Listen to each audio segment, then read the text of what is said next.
That's right, guys. Welcome back to True Talk Chelsea. We shift our attention from the Premier League to the UEFA Champions League, and for that, we've got two podcasts, two videos lined up for you all.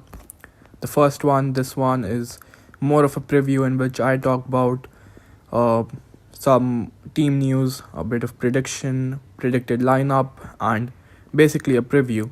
The second one's going to be a bit more interesting. It's going to be a combined 11 of both the clubs. I would recommend you all to see the video on YouTube for better graphics. This one you can either listen to it on Spotify, any other platform, or watch it on YouTube. But make sure you subscribe to our channel, make sure you give us a follow for more top quality Chelsea content. Let's get started. Tuchel's start as Chelsea manager has been overwhelming, even though we took a major setback by dropping points against Southampton. But we still are unbeaten whenever Tuchel has managed us. But with no disrespect to the teams that we have faced, the teams have been relatively weaker teams with the likes of Sheffield United, who are rock bottom.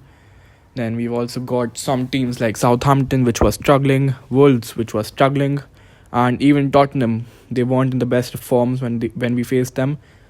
And what worries me more is that we just have four. I repeat, just 4 goals from open play in 6 Premier League games so far under Tuchel, and all of this while playing weaker teams. And now we're going to be playing one of the best teams in the world. We're going to be playing the team which is on the top of the table of one of the best leagues in the world, which is the La Liga. We're going to be playing the team which arguably possesses the best defense in the world, guarded by, in my opinion, definitely the best keeper in the world, Jan Oblak, an amazing tactician, amazing manager, Diego Simeone, one of the best strikers the past decade, and in red hot form, Luis Suarez. Talking about form, a great goal scoring and assisting midfielder, Marcus Llorente. So it is not as simple as Chelsea fans are thinking right now. I think many Chelsea fans have underestimated this fixture. They are quite confident because of the run Tuchel has had, but they are quite ignoring the fact that the teams that we've played are not of that good quality, and Atletico Madrid are a different tier at all. I mean, they are on top of La Liga. The only confidence that I have in ahead of this game is the fact that they are on a poor run of game. It's a poor form, but as we all have heard, form is temporary, class is permanent, and Atletico Madrid to me is a classy team with a rock solid defense, good youngsters like Wow Felix, amazing forwards like Luis Suarez, an amazing goalkeeper, as I said. To me, Atletico Madrid looks like a very well rounded team. And Chelsea at the moment, despite the fact that we are unbeaten under Tuchel, I think every Chelsea fan would agree to the fact that the performances haven't been that well.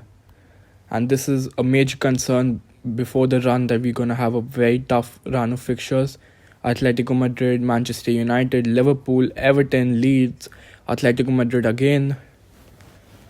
Talking about this game, since we finished on the top of a group, we get to play the second leg at our home, which is Stamford Bridge. But the first leg was scheduled to be at the Wanda Metropolitana, but due to COVID restrictions, that is, English teams are restricted to travel in foreign countries, UEFA rescheduled this game, rather changed the venue to Romania, the capital city of Bucharest.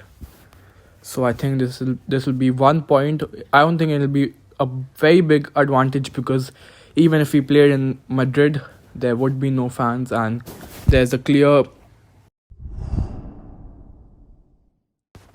So as I was saying, the game is changed the venue to Bucharest, but another big point is that they've had the injury concerns with the likes of most recently Kieran Trippier, which is an amazing English fullback.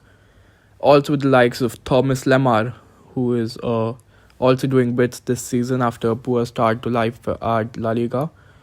But more importantly, they've also got the wingback Yannick Carrasco out injured, and few more injury concerns I can't really recollect right now. But yes, also because of the wing back issues, they also have to shift, at least for the Levante game, they shifted Marcus Llorente to right wing back, because of which there was a decline in his creativity and influence on that particular game. Obviously, it's not his preferred position.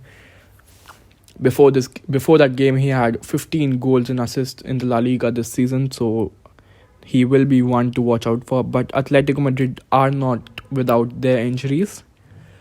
And Chelsea have concerns too, especially with goal scoring at the moment, I would say.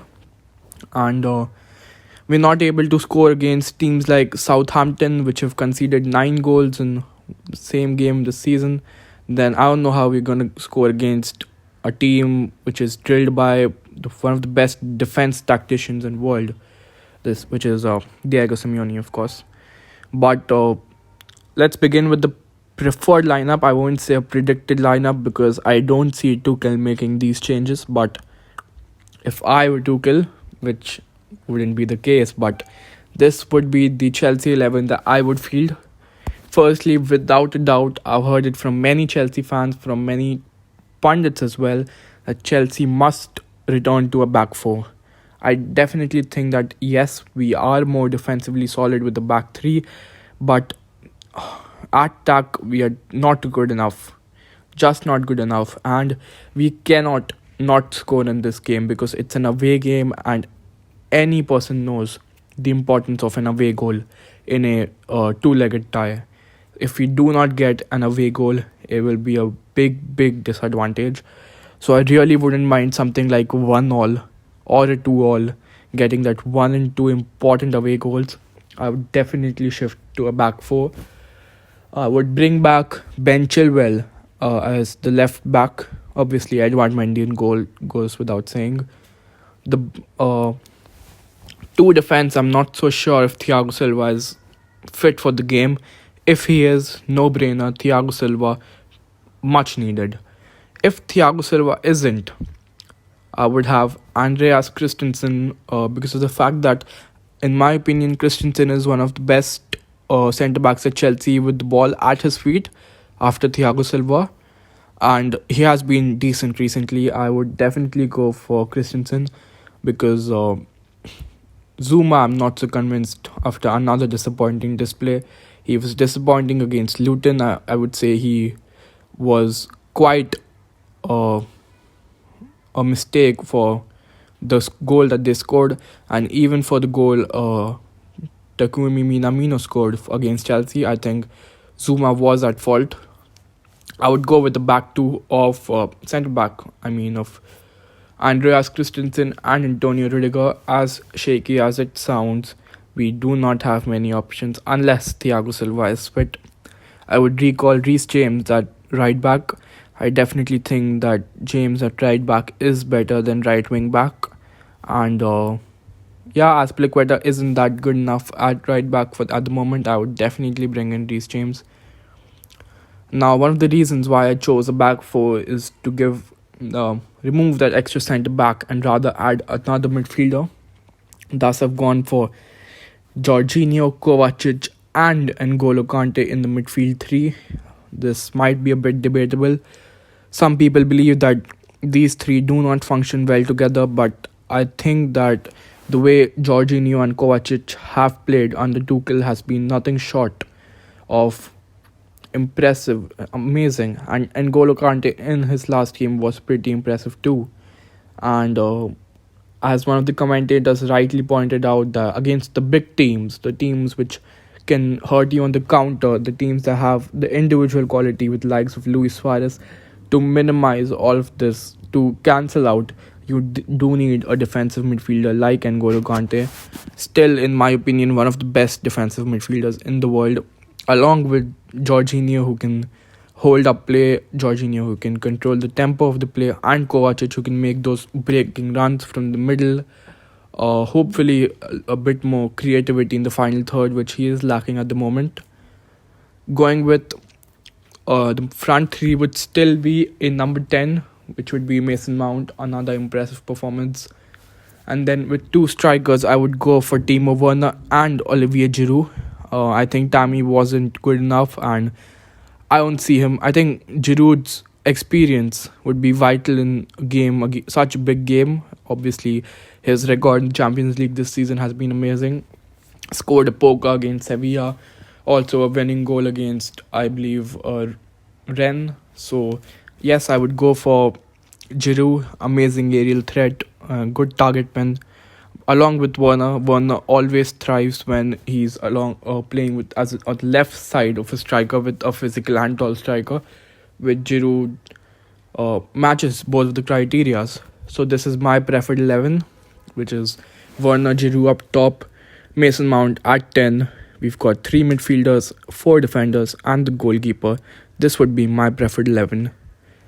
Talking about predictions for this game, I don't see Chelsea winning it. I don't see us scoring many goals, to be honest. Being realistic, I do not see us netting many past the Atletico defense, and I'm just going to predict the first leg, not the both of the legs, because second leg is still far away. A lot changes in the time, but I would go for a 1-0 loss for Chelsea, which would be a massive blow because of no away goals scored. But this is what I see. I will not be hoping for any of this kind of result, but yes, I am expecting a 1-0 loss for Chelsea. What are your score predictions? Make sure you drop them down in the comment section of the YouTube. If you get the score prediction correct, which is for the first leg, we'll make sure to shout you out in our next video. And for more top quality Chelsea content, long podcasts, short videos, loan watches, and more, make sure you keep listening to True Talk Chelsea. Thank you.